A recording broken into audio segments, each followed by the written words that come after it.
inch deep and a mile wide. Let's build a big world where you can go anywhere and not do a whole lot of math.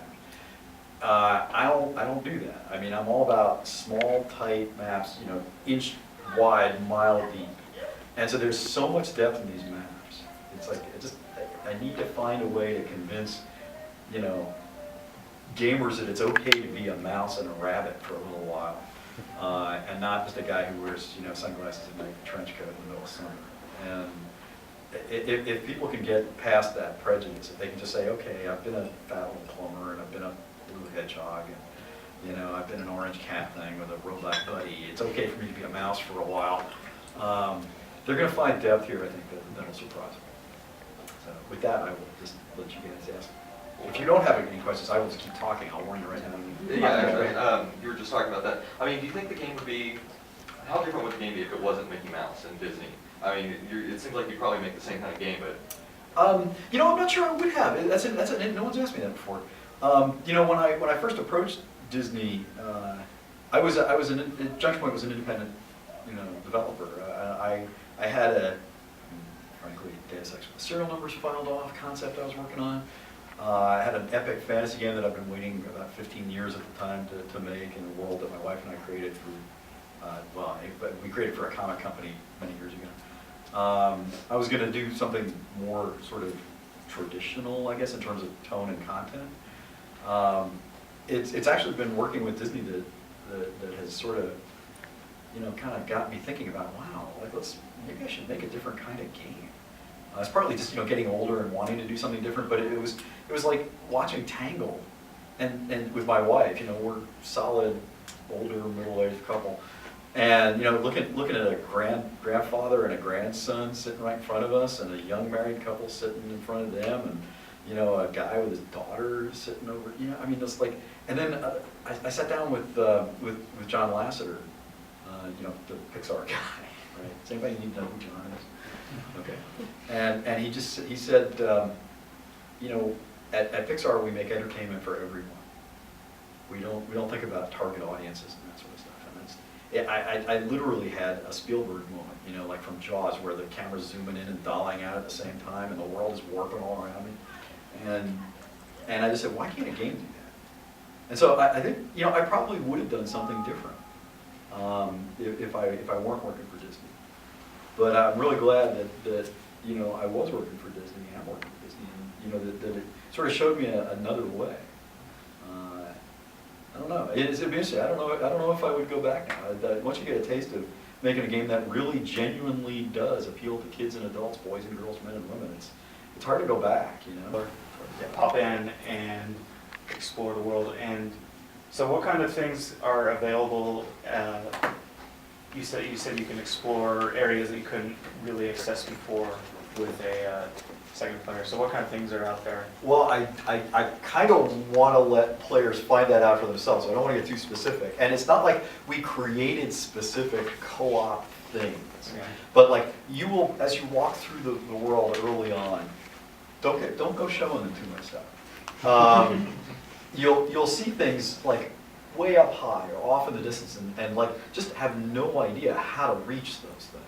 And it's because we don't, you're not allowed to use the word puzzle at Junction Point. By the way, I'm totally getting far afield here, I know. But I can't even tell you how much I hate the word puzzle. And if anybody at my studio ever comes and tells me, this is where the player has to, I stop them right there. No, there is never a place where the player has to do something. We tell you what your goal is, but how you do it is always up to the player. And if there's ever a spot, and by the way, I'm going to get in trouble saying this, I know there are places where we screwed up, okay? But if you find a place as you're playing this where you have to use paint, or you have to use thinner, or you have to jump on this thing at just this point, then I want you to tell me about it personally, so I can have a talk with the designer or the artist or whoever came up with that little moment, okay? The whole idea is that there's never just one way to solve a problem, ever. If something's too hard, try something else. If you don't like the route you're on, it's not fun for you, try to find another route.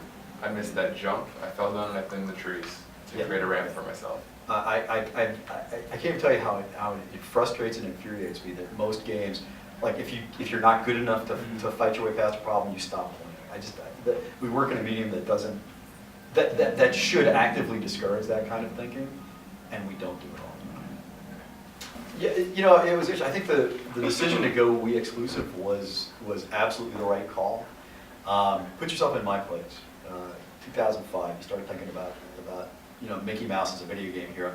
Do you want to be the guy who has to convince Master Chief fans to be a mouse for 20 hours? Do you really want to be that guy?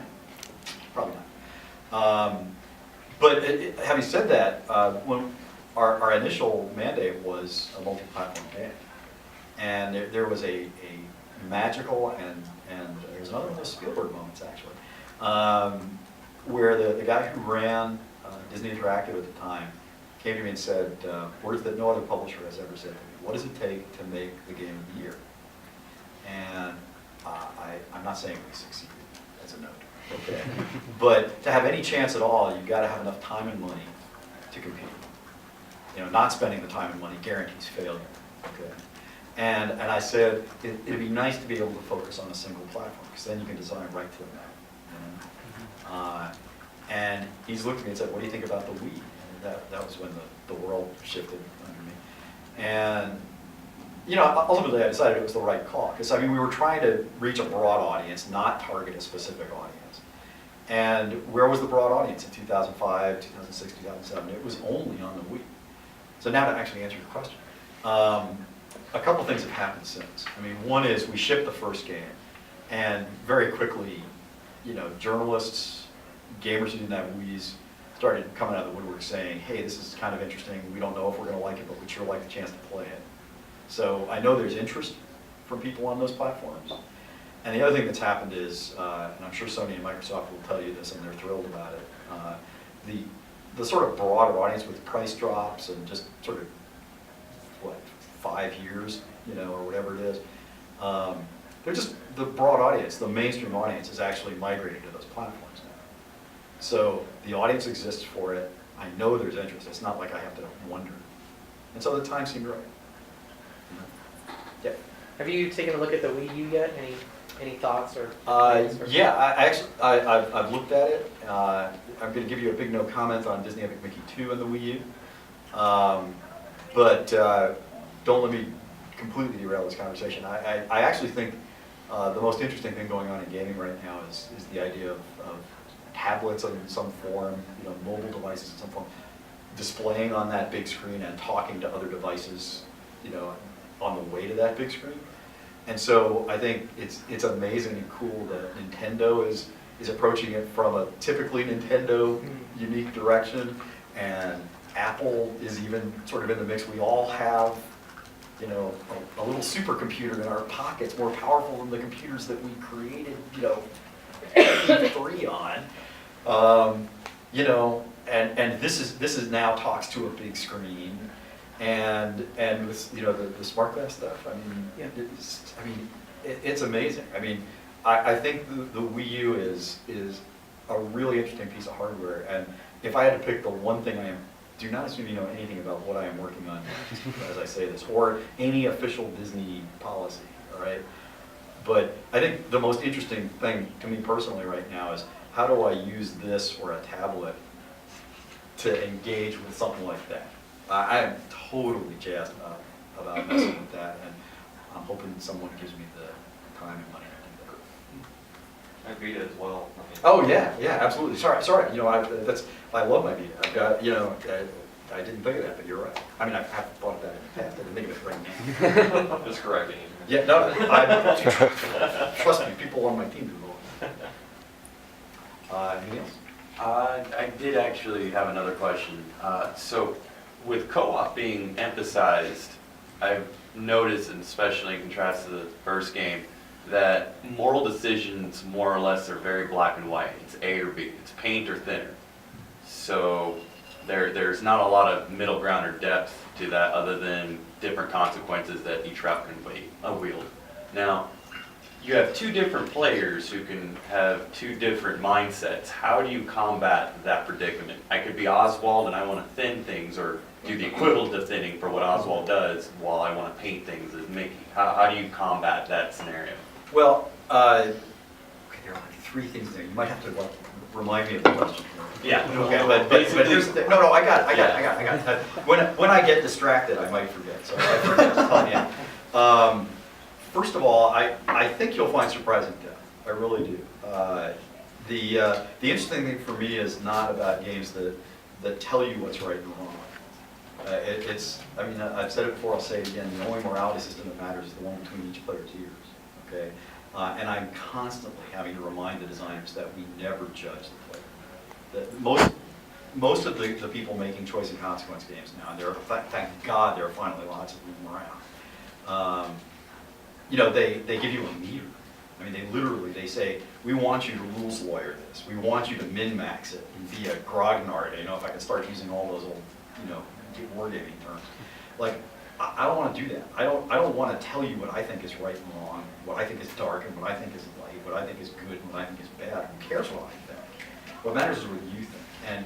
And as you start making those choices about, you know, is it better to stop and help everybody and take the risk and use your resources in this way, or is it better to be super efficient and make yourself personally more powerful by going after certain kinds of rewards, which you'll get from certain kinds of people behaving in certain, which one is a hero? Well, right. You know, you'll find surprising depth. Okay. I apologize if I portrayed my question, because No, as I meant you got nothing to apologize. paint and thinning, Yeah. I didn't mean to attach a stigma of morality, because. Well, most people do, so Yeah, that's no, why I'm I mean, reacting to it. But that's the thing, I mean, morality, as you've mentioned, it's ambiguous to Sure. what the player chooses. But what the core, my question is I want to play with another Yeah, individual. I'm getting there. Yeah. Like I said, you asked 3 questions, I'm gonna answer one. I promise, I'm gonna get there. Before you move on, can I just say that like I could have gotten through this level without shooting paint at anything or Yeah, glitter at anything. I showed you guys because you know there's a lot of interesting stuff to see when you're restoring, there's a lot of interesting stuff to see when you're destroying. But you can go down to the floor and if I ever have a free moment, I can play through this and not touch those triggers. That's true for the entire game. You can literally get through the game without ever using paint or without ever using thinner. You can befriend 100% of things in the game, including the bosses and the sub-bosses, or you can, you know, erase 100% of the things in the game. Because, to answer the second part, or to address the second part of your question, I'm gonna answer all. Oswald doesn't use paint. Oswald uses electricity and has some movement capabilities that Mickey doesn't have. And the ability to interact with mechanical things at a distance, which Mickey doesn't have. So they have complementary skill sets, and that's exactly, they have completely different skill sets, which means to accomplish things, they must work together. Okay, it's not like I do 3 to 8 points of damage with something that looks like a fireball, and you do 3 to 8 points of damage with something that looks like a spear, or even. It's probably a little more like I do 3 to 8 points of damage with something that looks like a fireball, and you do 3 to 8 points of healing. You know, but it's actually, I think, more interesting than that. They have complementary skill sets where working together they can go places and do things that they can't do separately.